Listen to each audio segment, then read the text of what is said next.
Alright everybody, so in this video I'm going to walk through the assessment that I gave you guys earlier, and I'm going to show you guys how I would kind of approach this problem and how I would style this webpage. So the very first thing I think we need to do is we need to hook up a style sheet to our webpage. I'm going to create a CSS folder, and inside that folder I'm going to make a style sheet, and I'm going to give it the name of style.css.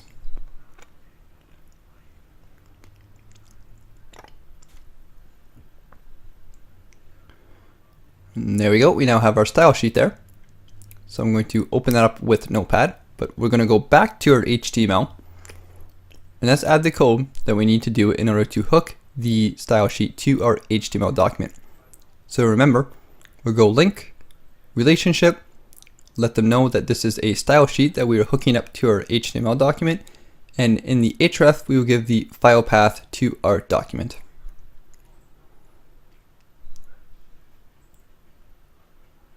And I'll have to go back here and make sure I add the quotes. There we go.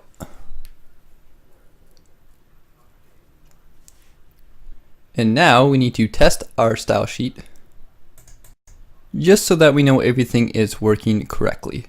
So I'm just going to go ahead here and add a quick style. And let's change the color of our header, like we're supposed to the color of green. We'll save our file. And there we go.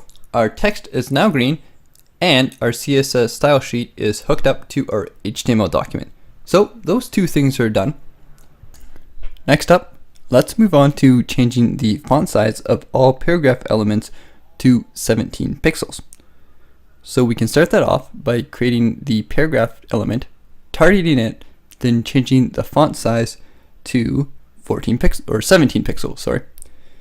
And if we save this, refresh the page, we can now see that all paragraph text is slightly bigger than it was before. Good job, we're almost done here. Next up, this one is going to be a little bit tricky. What we have to do is make the list items italic, but we actually have to target the unordered list items.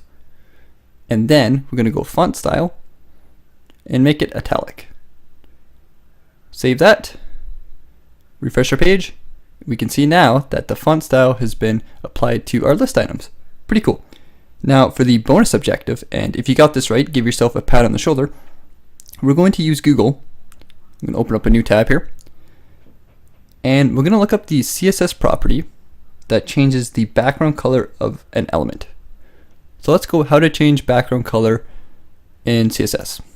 I'm going to click on this first one here. And here we have the background color CSS property, and this is how we use it in our code. So I'm just going to grab that there, and I'm going to target the body element of our page because we want our whole page to have this background. We'll go background color, and let's try light green, and let's see if that is an actual color that we can use. We'll save our CSS and refresh the page, and we can actually see that the whole background of the page is now a kind of lightish brightish green color. So that's it, we're done our assignment. Now this web page isn't fancy looking, but hey, you know what, this is good practice for learning CSS, and we all got to start off somewhere. Now that you've completed this course, your next step is to start working more with CSS and HTML. Consider looking for an intermediate level CSS course or a CSS course that shows you how to build a more full or complete website from scratch. If you like this course, please consider enrolling in some of my other courses here on Skillshare. Have a good one.